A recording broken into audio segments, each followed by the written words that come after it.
Au début des années 80, apparaît aux États-Unis l'épidémie la plus meurtrière des temps modernes, le sida.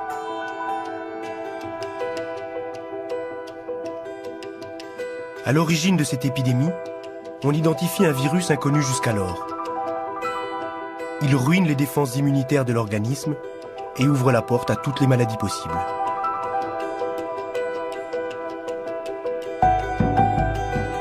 La communauté scientifique lui donne un nom. Virus de l'immunodéficience humaine, le VIH. HIV pour sa dénomination internationale. Si le virus est apparu au grand jour en Occident dans les années 80, il sévit depuis longtemps tapi dans l'ombre, au cœur de l'Afrique. Son histoire a démarré il y a près d'un siècle, en ces temps anciens où l'homme et les grands singes se partageaient la forêt équatoriale.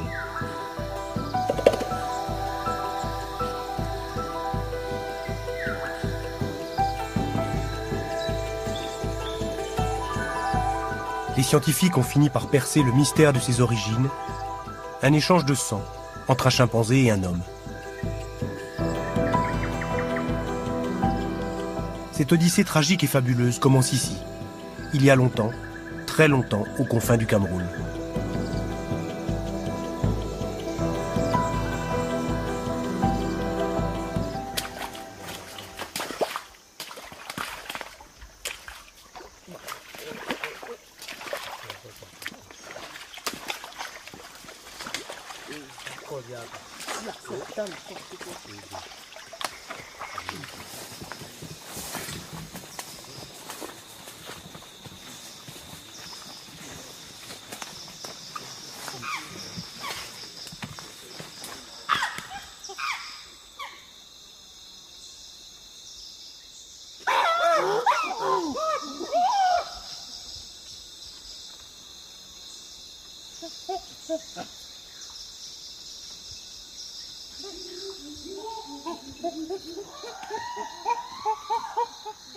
Ce virus provient d'un chimpanzé qu'on appelle le pan troglodyte troglodyte.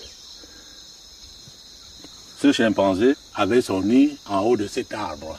Ses crottes sont tombées ici donc. C'est l'endroit où on a prélevé les selles dont l'analyse a permis de découvrir le virus qui est l'ancêtre du VIH. Et c'est ce point que nous appelons le point zéro. Le lieu originel de la première contamination entre le singe et l'homme, c'est donc là, dans la région de la Lobéké, à l'extrême sud-est du Cameroun. Médecin militaire, ancien directeur du programme national anti-sida, le colonel Poudine Golé a conduit des dizaines d'expéditions avant de localiser ce site où vivent depuis toujours plusieurs colonies de chimpanzés. Avant de pouvoir affirmer avec tant de certitude que c'est bien d'ici que tout est parti, il a fallu des années d'échanges entre la jungle et les laboratoires.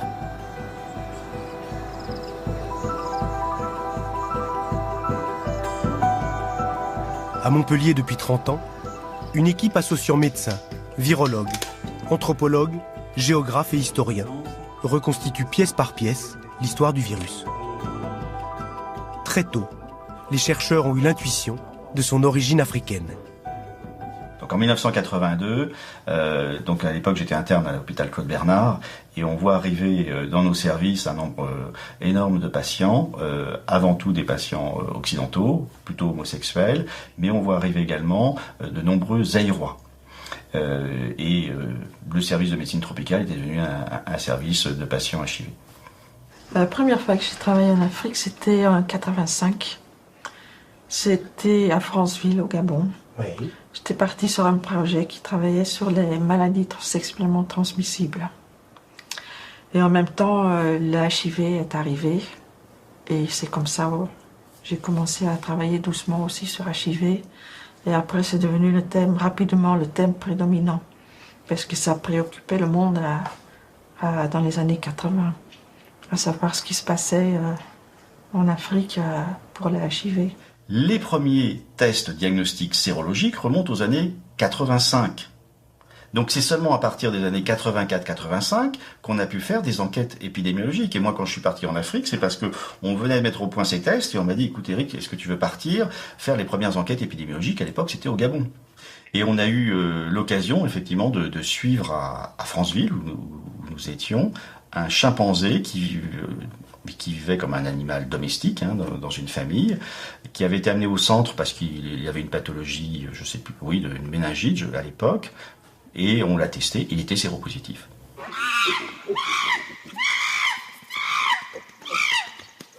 Le chimpanzé séropositif livre un indice déterminant. Le virus dont il est porteur est un proche parent du HIV responsable de l'épidémie mondiale. On l'appelle SIV, S pour singe. L'origine simienne du virus étant considérée comme une piste sérieuse, on décide alors d'opérer des prélèvements sur des singes élevés en captivité. Si on détecte bien quelques cas de singes contaminés, les résultats ne sont pas probants.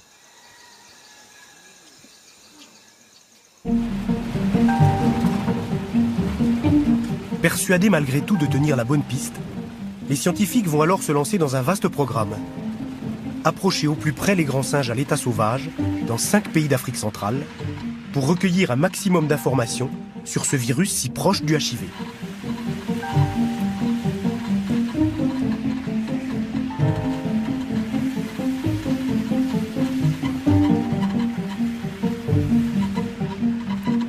Opérer des prélèvements directement sur les bêtes étant impossible, les scientifiques vont alors avoir une étrange idée pleine de bon sens.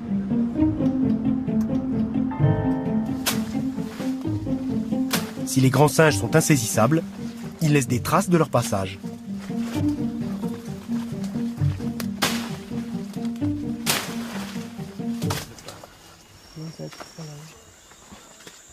Il est au-dessus de nos têtes. Tu le vois celui d'ici, juste là, regarde. Entre le soleil et l'autre arbre, oui. Il y a quelque chose de très touffu. Oui. Ouais, c'est le nid.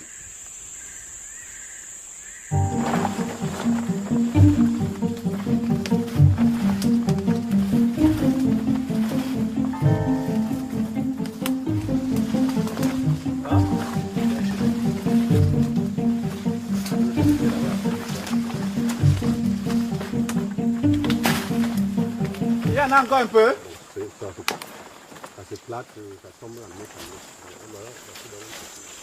Voilà le premier tas de croûtes.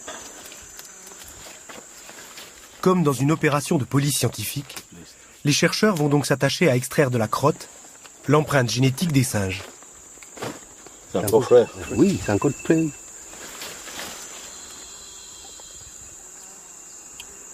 Moyennant toute une batterie d'analyses, la crotte se révèle être une source d'informations quant à la nature même du virus.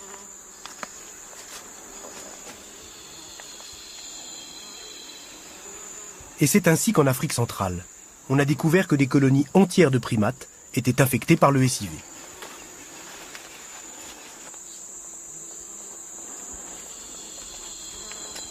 Restait à savoir comment l'homme avait pu être contaminé.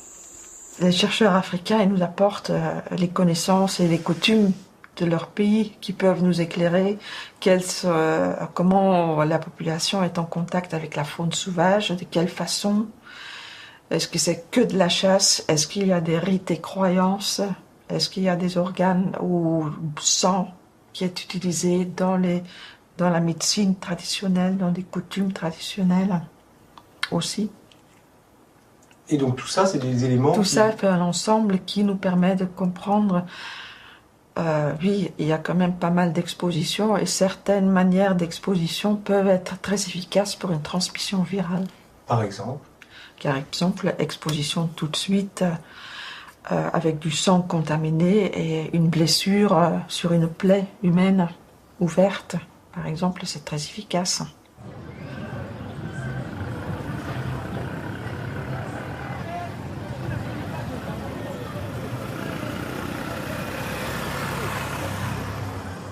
Dans l'agglomération de Berthois depuis la nuit des temps, sur les marchés, on trouve toutes sortes de viandes de brousse, et en particulier des petits singes, qui ne sont pas protégés contrairement aux gorilles et aux chimpanzés.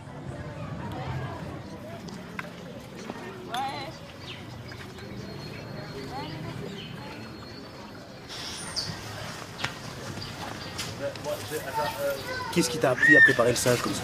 Ouais, ma maman, papa rentre de la chasse, il remet à la maman, bon, elle nous montre comment on fait. Et toi aussi tu chasses? Oui, je chasse.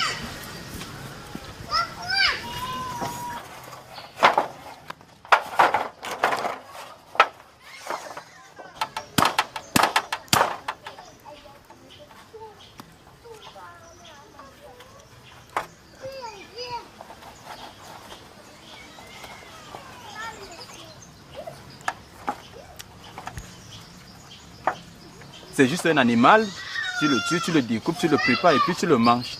C'est un animal que j'ai tué en brut, c'est tout. Nos grands-parents ont vécu, ils ont tué, ils ont mangé. Mes parents, même moi, je suis déjà là, mes enfants vont aussi faire la même chose. Le singe, on l'appelle queue rouge. Les gens affectionnent particulièrement la viande de brousse. Elle est recherchée, c'est la partie un tout petit noble de l'alimentation dans le coin.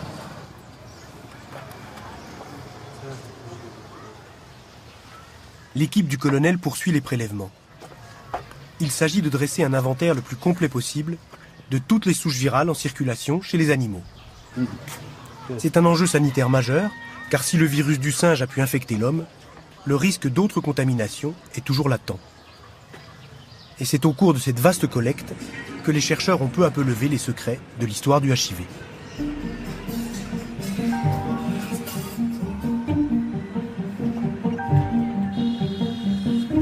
Ce que l'ensemble des prélèvements sur les singes a révélé au fil des expéditions, c'est que non seulement le SIV est très répandu chez les singes, mais que chaque espèce est porteuse d'un virus qui lui est propre. Plus complexe encore, chaque sous-espèce, voire colonie de singes, abrite sa propre sous-variété de virus SIV, qui diffère selon les régions. Les collectes de l'équipe du colonel sont envoyées à Montpellier et rejoignent celles opérées dans d'autres pays d'Afrique, en coopération avec l'Université américaine de Philadelphie. Les crottes recueillies au fil des expéditions ont permis de constituer une véritable encyclopédie virale, une référence fondamentale pour une recherche toujours en cours. Vous voyez ça, on en a pour un millier d'échantillons. Et numéroté de manière à ce que lorsqu'on a besoin d'un échantillon spécifique, on peut facilement les retrouver.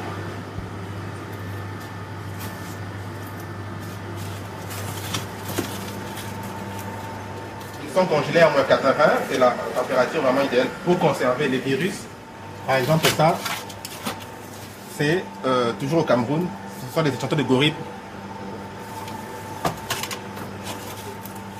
Donc ça sert d'une base de données éventuelle auxquelles on peut recourir pour comprendre les années antérieures et pour mieux prévenir les éventuelles émergences dans les futurs. Les enquêtes épidémiologiques menées sur les patients séropositifs partout dans le monde ont par ailleurs démontré que 99% d'entre eux sont contaminés par une seule et même variété du virus, le HIV1M, M comme majeur parce que responsable de l'épidémie mondiale.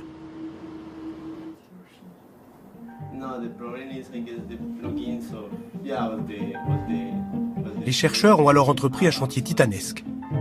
Comparer toutes les souches SIV collectées en Afrique centrale et la souche HIV1 majeure. Objectif, retrouver la souche SIV génétiquement la plus proche de celle qui affecte l'homme et ainsi pointer le lieu de la première contamination. On a trouvé parce qu'on a cherché partout. On a exploré toutes les aires où vivent des grands singes. Et après, effectivement, on s'est focalisé sur la lobéquée parce qu'à ce moment-là, on s'est aperçu que la souche virale qui infectait ces colonies de chimpanzés dans cette région était celle qui était l'ancêtre de la souche virale qui a infecté les hommes.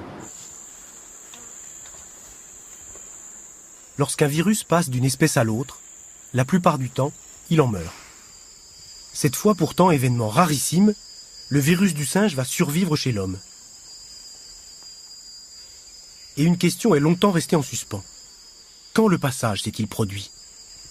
Donc le virus, il infecte un patient, l'organisme du patient va se défendre et le virus, il va essayer d'échapper à cette défense de l'organisme. Donc il va évoluer, muter. Et ce taux d'évolution, on peut le mesurer. Et avec ce taux d'évolution, on peut remonter dans le temps pour arriver à estimer que le début de l'épidémie probablement se situe au début du XXe siècle. Grâce à de récentes méthodes de calcul associées à de puissants programmes informatiques, des équipes françaises et américaines sont parvenues, à partir de toutes les mutations du virus recensées dans le monde, à modéliser l'arbre généalogique du HIV. Ce qui apparaît tout d'abord, c'est que l'on n'a pas affaire à un virus, mais à une très grande famille, en constante évolution. Cette grande famille a un ancêtre commun, centenaire. Ensuite, un examen minutieux des premières mutations du virus va montrer que c'est à Kinshasa, dans les années 30, qu'a démarré l'épidémie. On le sait parce qu'au niveau de Kinshasa, on retrouve l'ensemble des types viraux, des sous-types viraux décrits dans la population mondiale. C'est-à-dire que le point de départ de la diversification du virus, c'est Kinshasa. Ouais. Après, un virus, une fois qu'il s'est diversifié, qu'il est devenu un type particulier, un sous-type particulier, il va rentrer dans un circuit de contamination. Il y a un siècle, le premier homme contaminé vit en pleine jungle. Si on ne travaille pas avec les géographes de la santé, on ne se rend pas compte qu'il n'y avait aucune route. Donc les chimpanzés qui infectaient potentiellement une personne ayant préparé la viande de brousse contaminaient une personne, mais la personne infectée ne pouvait pas le transmettre. Et donc il y a toujours une image qu'on donne, c'est beaucoup d'étincelles, mais un seul incendie. Pour qu'il y ait un incendie, il faut un sol sec, il faut du vent, il faut beaucoup de facteurs. Si le sol est humide, l'incendie ne part pas. Et ben, pour le VIH, c'est un peu la même histoire, c'est un peu la même image. Il a fallu qu'on contamine un homme qui est arrivé à Kinshasa, où là, il y a eu les facteurs qui ont fait que le virus a commencé à se développer. Il y a 100 ans, le virus fait le voyage des confins du Cameroun à Kinshasa, que l'on appelle encore Léopoldville. Il n'y a qu'une seule voie d'accès. 700 km de rivière.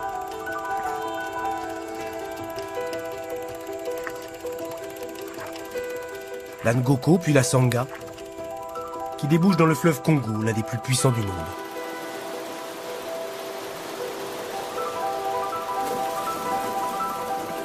Les échanges entre la grande forêt et la ville deviennent plus fréquents.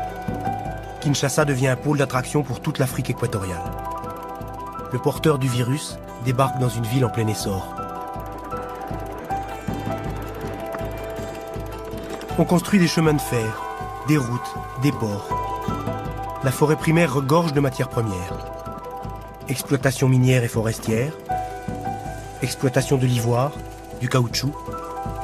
Les industries prospèrent, le commerce flambe.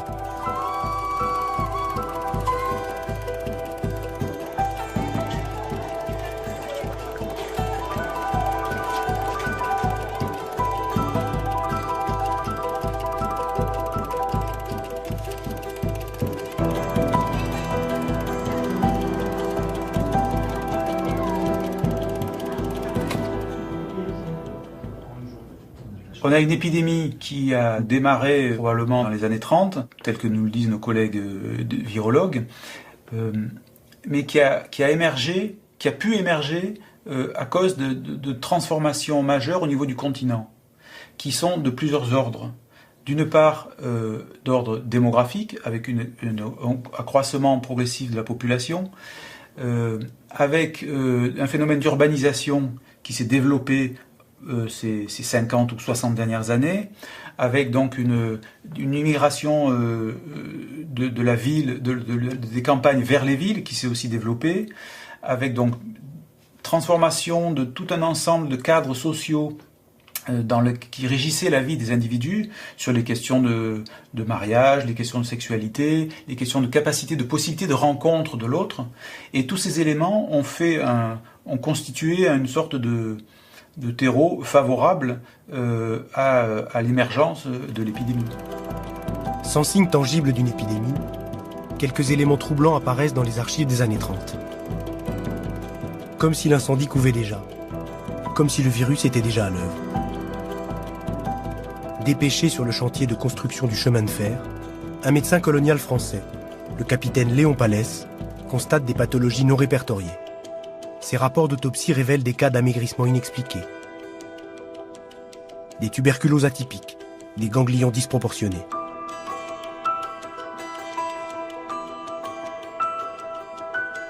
Il invente un nom, Cachexie de Mayumbe, du nom de la région où il opère. Sans le savoir, le docteur Palès pointe toute une série de symptômes qui ressemblent étrangement aux maladies déclenchées par le sida.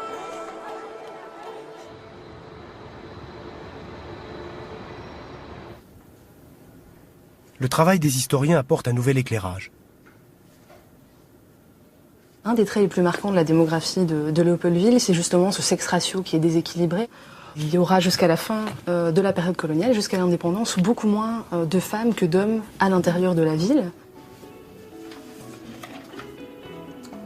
Léopoldville est alors qualifiée dans le monde colonial de capitale de l'ambiance. Les femmes libres, comme on les appelle alors, multiplient les relations avec les hommes de passage. Elles sont scrupuleusement recensées par les autorités. On parle de sexualité transactionnelle plutôt que de prostitution, puisqu'il n'y a pas de prostitution de trottoir, pas de sollicitation vraiment de rue, en tout cas dans des proportions massives, pas non plus de souteneurs, la plupart de ces femmes sont indépendantes, pas non plus de maisons de passe avec des relations sexuelles à la chaîne, avec de très nombreux clients, mais néanmoins, effectivement, toute une série de relations sexuelles avec différents partenaires. Un autre élément apparaît dans les archives. Un taux très élevé de maladies vénériennes est observé à Léopoldville. Or, on sait aujourd'hui que les lésions sur les muqueuses provoquées par ces maladies favorisent la transmission du HIV. C'est une grande préoccupation des autorités coloniales qui vont essayer de prendre toute une série de mesures très tôt, dès le début du XXe siècle, notamment parce que ces maladies, que ce soit la syphilis ou d'autres, touchent pas seulement les populations africaines, mais aussi les populations européennes, qui ont pour certaines par des relations avec certaines femmes africaines. Donc c'est aussi une menace sanitaire et hygiénique. Et c'est également intéressant de relever qu'on retrouve là vraiment l'imbrication de toute une série de facteurs et donc la complexité aussi des facteurs qui ont pu intervenir dans le développement du virus du VIH à Léopoldville, puisque d'une part ces maladies vénériennes clairement renforcent dans le cadre de cette fameuse hypothèse sexuelle, entre guillemets, le risque de transmission du virus, mais d'autre part, elles sont aussi l'objet de gestes médicaux, de traitements, d'injections non stériles qui sont mises en place par le pouvoir colonial et qui ont pu éventuellement, en tout cas on peut l'imaginer, à leur tour renforcer la transmissibilité du virus. Pour faciliter la tâche de l'écrivain recenseur ou de l'infirmier traitant, le médecin marque avec une solution de craie sur la poitrine de l'intéressé le diagnostic de l'affection ainsi que la dose du produit médicamenteux qui devra être injecté au malade après que sa fiche aura été établie. Le malade est conduit devant l'écrivain qui lui établit une double fiche. Le zèle administratif du pouvoir colonial va laisser un inestimable héritage. Des centaines de fiches de patients consignées dans des livres de laboratoire.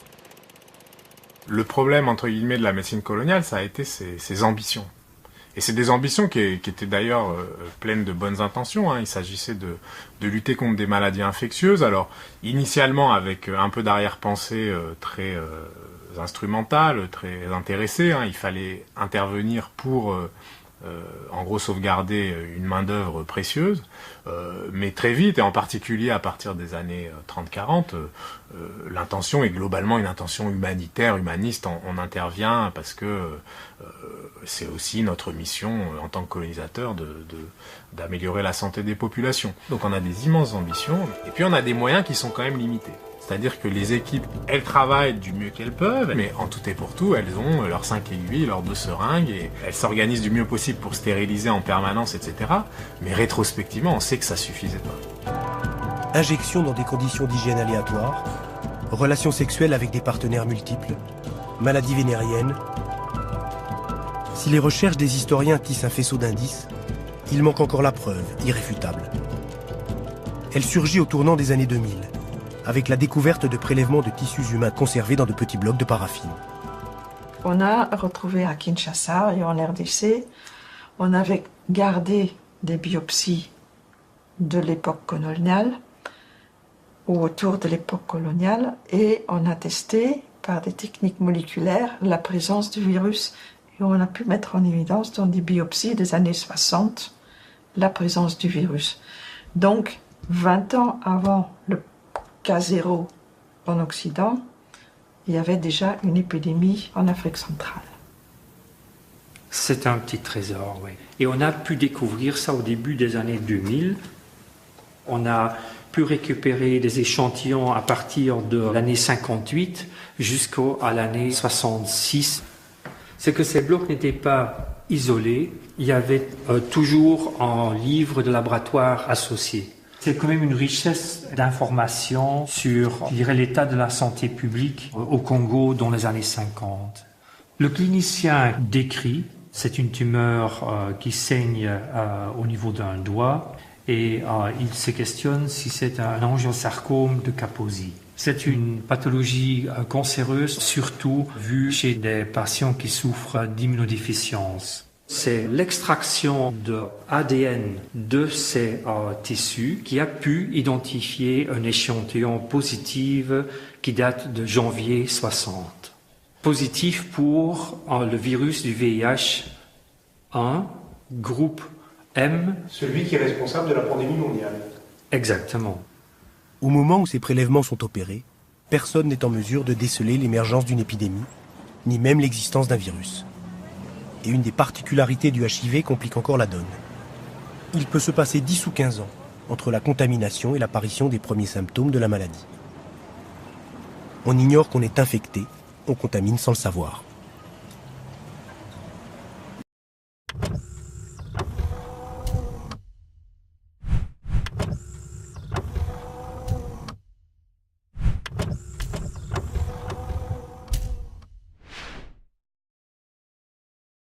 C'est sûr qu'il y avait sûrement un grand nombre de personnes qui décédaient du VIH, mais finalement, les symptômes n'étant pas vraiment caractéristiques, c'était des personnes qui n'étaient pas identifiées comme relevant d'une pathologie particulière. On avait des individus qui mouraient avec un amaigrissement, des diarrhées, des fois de la tuberculose. Bon, les enquêtes épidémiologiques ne permettaient pas ou n'avaient pas encore à ce moment-là permis de repérer une entité nosologique nouvelle. L'épidémie aurait pu rester circonscrite à l'Afrique, sans même être détectée. Mais le virus, une fois de plus, s'immisce dans les bouleversements de l'histoire. Il profite des brèches dans l'ordre établi, d'un monde ancien qui peu à peu se globalise. Au début des années 60, juste après l'indépendance du Congo, plusieurs milliers de jeunes coopérants haïtiens débarquent à Kinshasa. Ils viennent remplacer les fonctionnaires coloniaux, limogés par le nouveau pouvoir. Enseignants, médecins, universitaires, ce sont en majorité de jeunes hommes. Ils sont célibataires, francophones et vont se mêler à la population locale. Quelques années plus tard, quand les expatriés haïtiens rentrent au pays, le virus franchit l'Atlantique avec eux. C'est le début de l'épidémie mondiale. En rentrant dans leur pays, il y a eu d'autres contaminations, bien sûr. Et puis, il y avait sur place pas mal de tourisme sexuel. Sur place à Haïti. En Haïti. Hein, et donc, c'était un lieu assez connu de tourisme sexuel et de tourisme homosexuel. Et très probablement, c'est là que la communauté gay, enfin certaines personnes de la communauté gay, se sont contaminées. Alors, en Haïti, et c'est vrai qu'on a vu arriver pas mal de patients haïtiens, à la fois en France, mais également aux États-Unis. Il y a d'autres facteurs également au niveau Haïti qui auraient pu entraîner une diffusion de l'épidémie. C'est également certaines pratiques. Par exemple, on a prélevé du sang d'Haïtiens pour faire des poches de sang aux États-Unis. Il y avait une exportation tout à fait officielle de produits sanguins. Sur fond de misère, les Haïtiens vendent leur sang 3 $ le litre. À raison de plusieurs milliers par mois, les poches de plasma sont expédiées aux États-Unis. Le virus voyage, toujours invisible, indétectable. Il a fallu vraiment la convergence de très nombreux facteurs pour qu'à partir d'un cas de transmission du singe à l'homme, ce virus finisse par toucher 60 millions de personnes.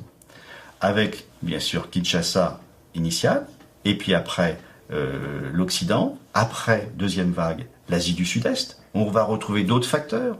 Ensuite, il va y avoir la route de l'héroïne, il va y avoir un certain nombre de facteurs qui n'ont rien à voir les uns avec les autres, mais qui expliquent que c'est devenu une pandémie.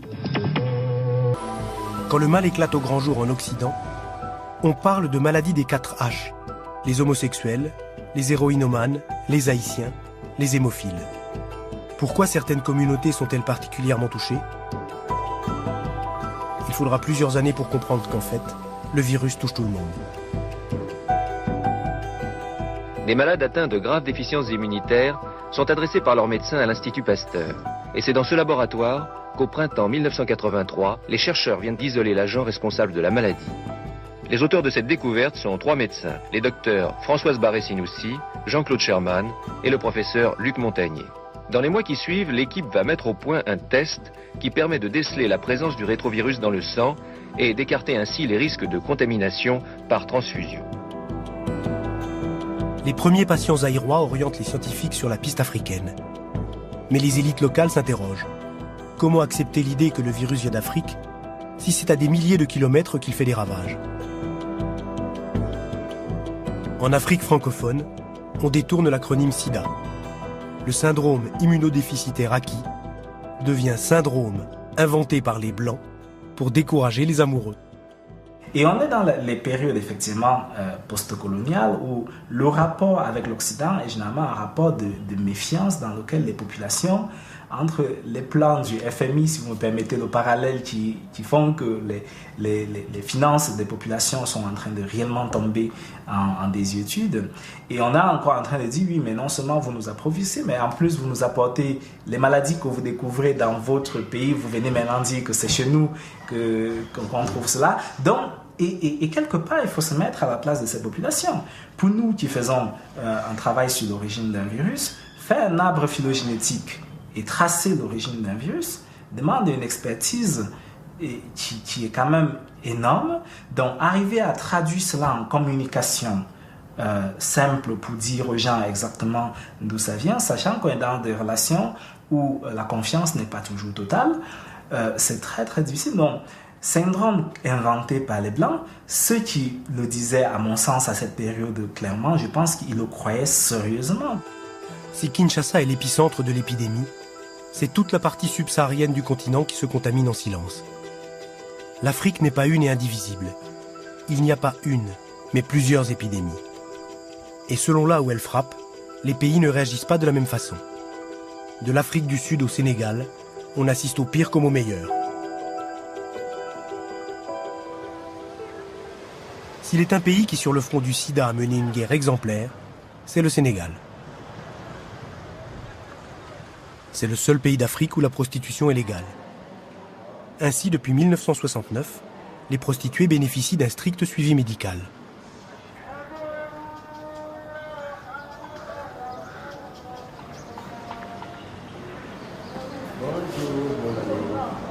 Bonjour. Vous pouvez continuer à bosser. Déjà responsable de la prévention des maladies sexuellement transmissibles, le docteur Ibran Ndoye est nommé directeur du plan de lutte contre le sida. En tout cas, la science a évolué. Avec quelques confrères éclairés, il prend aussitôt la mesure d'un risque sanitaire majeur. Il y aura moins de problèmes. Et c'est des machines qui vont être très adaptées pour le continent africain, où il y a de la poussière et tout ça. Dès les années 80, il sollicite les autorités religieuses, convoque les médecins traditionnels et implique le plus haut niveau de l'État pour lancer des campagnes de prévention à travers tout le pays.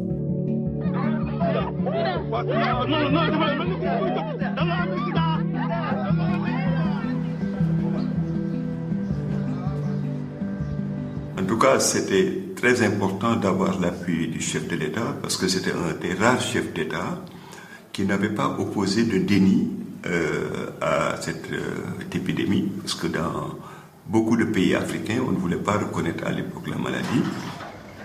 Il lève une armée de jeunes médecins anthropologues qui vont se spécialiser dans les sciences humaines pour une nouvelle approche de l'épidémie. Ça va, bonjour. Une des raisons pour lesquelles le Sénégal a pu, je dirais, mieux répondre que d'autres, c'est bien parce qu'au Sénégal, il y a eu quand même une certaine stabilité politique. Le discours, il y avait des professionnels de santé qui étaient entendus par les politiques. Il y avait des professionnels de santé qui arrivaient à communiquer. Il y a eu une certaine stabilité. Il n'y avait pas autant de problèmes que dans d'autres pays. Sur le reste du continent, l'épidémie agit comme une bombe à retardement. Elle est accentuée par l'effondrement des systèmes de santé, provoqué entre autres par les plans d'austérité imposés par le FMI. La bombe explose en 1990.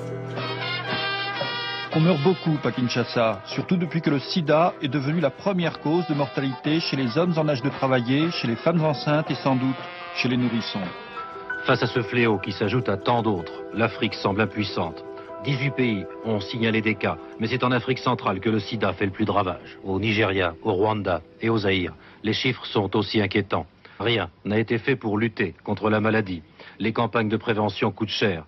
La mise en place de tests de dépistage pour les donneurs de sang séropositifs également.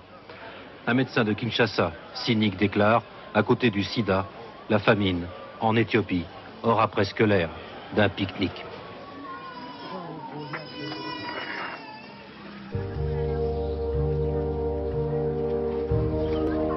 C'est une catastrophe sanitaire sans précédent. Les 2/3 des personnes contaminées dans le monde vivent en Afrique subsaharienne.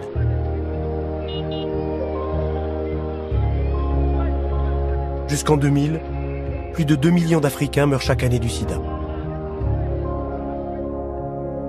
Contrairement au Sénégal, l'Afrique du Sud, autre pays phare du continent, va pratiquer une politique de l'autruche qui aura des conséquences dramatiques. Alors que dans certaines régions, 1 personne sur 3 est infectée, les pouvoirs publics traitent le HIV comme un épiphénomène. Successeur de Nelson Mandela, le président Thabo Mbeki s'attire les foudres des milieux activistes en déclarant « Il me semble qu'on ne peut pas rendre responsable de tout un simple virus ».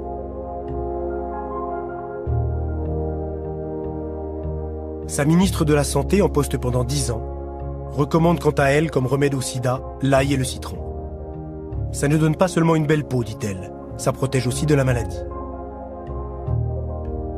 Dans les conférences internationales, certains spécialistes africains ne semblent pas bien conscients de la menace en cours.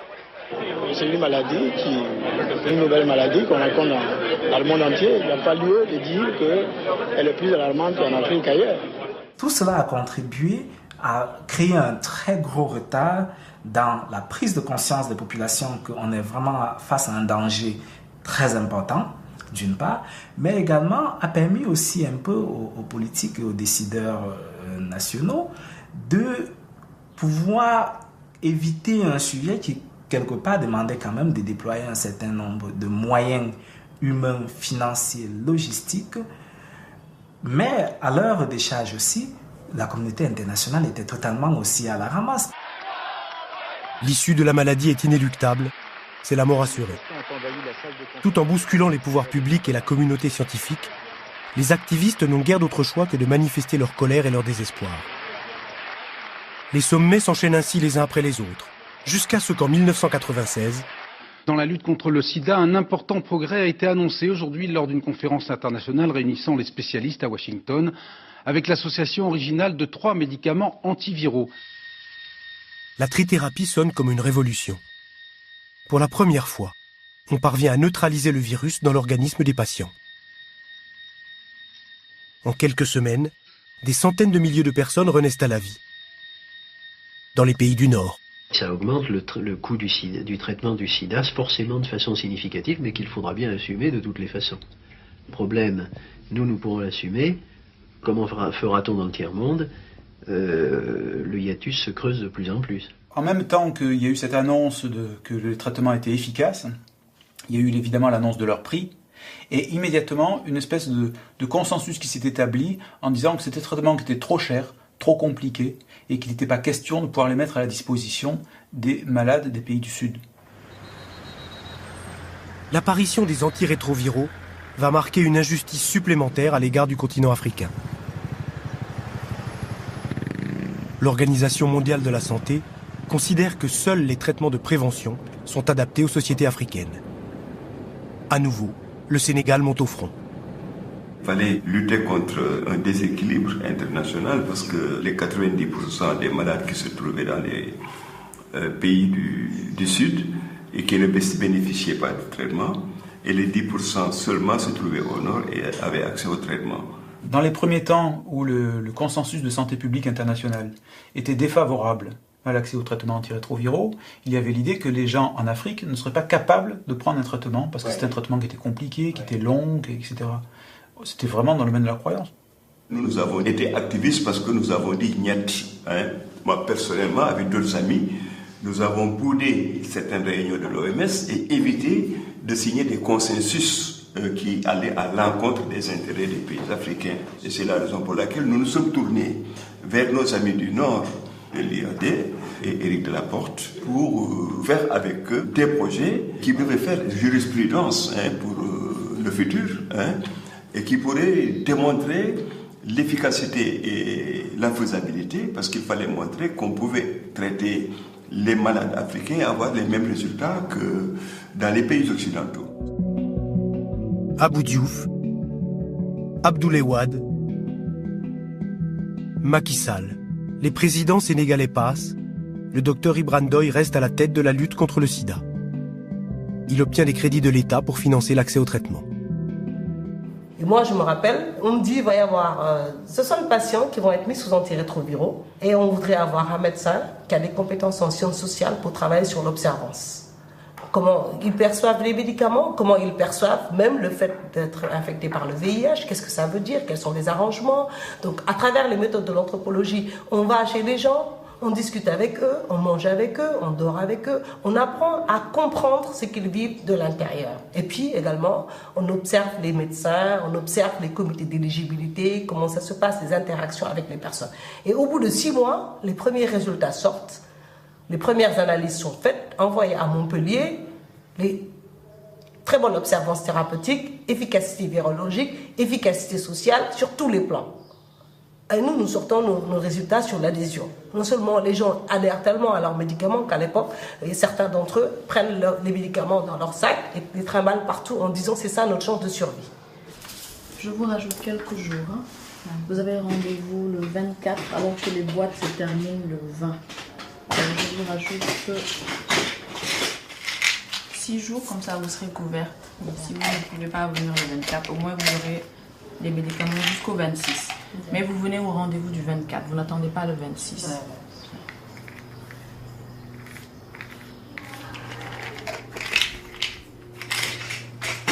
Notre étude montrait des résultats meilleurs que ce qu'il y avait dans certains pays occidentaux.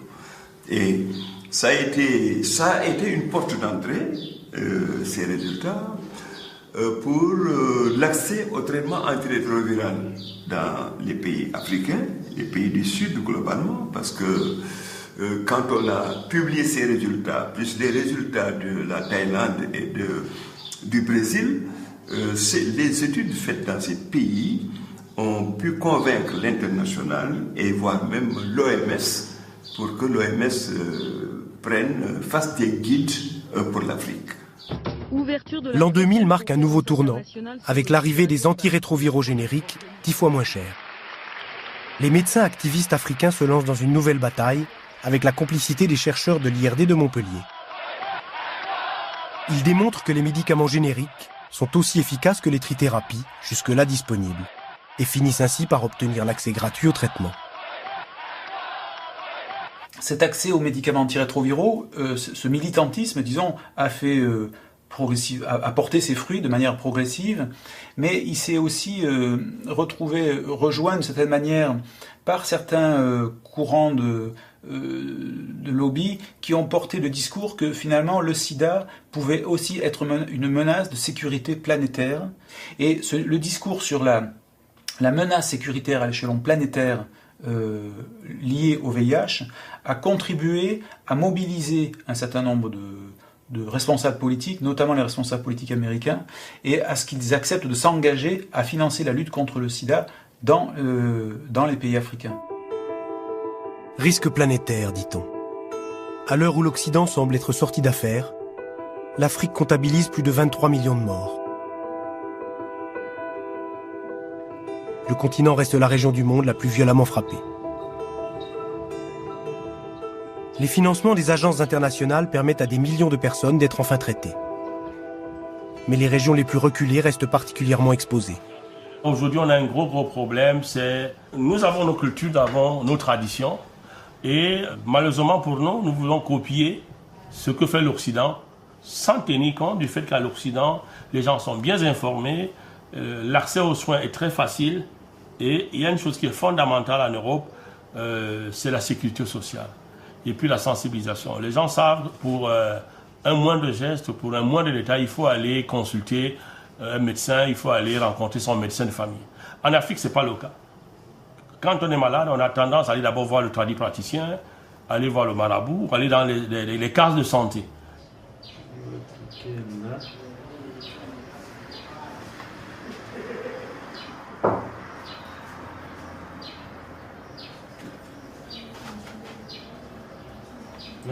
Et pourtant, il ne faut pas s'y tromper. L'enjeu va bien au-delà de la santé des quelques milliers de personnes suivies ici. C'est ici que nous faisons le dépistage des tests de VIH grâce à 2 réactifs.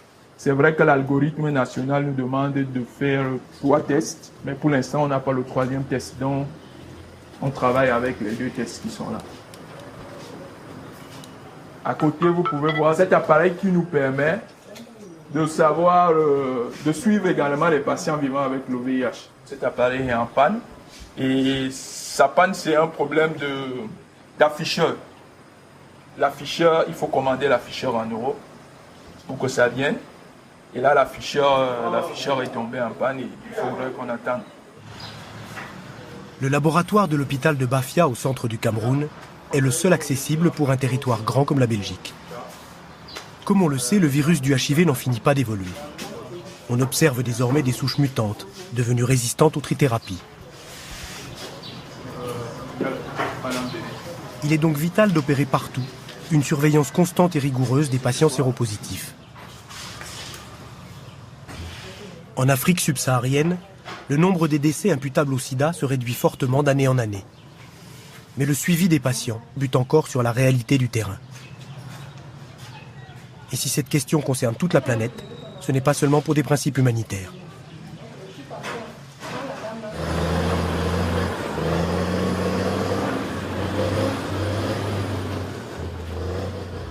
Les bouleversements du continent qui ont permis au virus de se propager à l'humanité sont toujours en cours.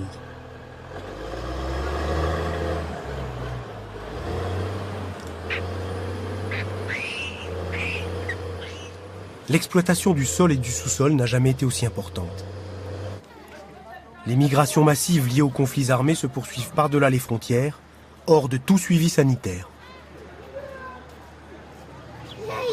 La désorganisation du cadre de vie provoque des crises alimentaires. La consommation de viande de brousse augmente. Et qui c'est qui vous la ramène? Les chasseurs? Les braconniers. Et vous, qui est-ce qui vous fournit en viande? Qui est-ce qui vous apporte la viande? Les braconniers. Les risques de zoonose, ces maladies qui passent des animaux aux hommes, sont toujours latents. Nous avons documenté, dans cette même équipe, le passage d'un autre type de rétrovirus, moins connu, et pour lequel aujourd'hui il n'y a pas encore, on ne reconnaît pas encore une maladie précise. C'est ce qu'on appelle le simian fomivirus, le fomivirus. Et on a trouvé ça au centre de la RDC, chez 3 femmes chez qui le contact avec le singe a été documenté. Donc, cela montre que les passages continuent. Mais il faut qu'on ait le maximum de personnes. Comme ça, la cérémonie sera d'autant plus agréable. Inlassablement, jusque dans les régions les plus inaccessibles, le colonel se fait le porte-parole de l'histoire qu'il a contribué à révéler.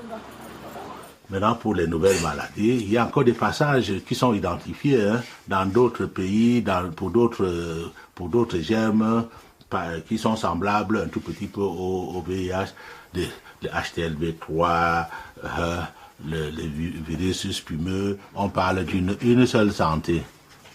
La santé humaine, la santé animale et la santé environnementale.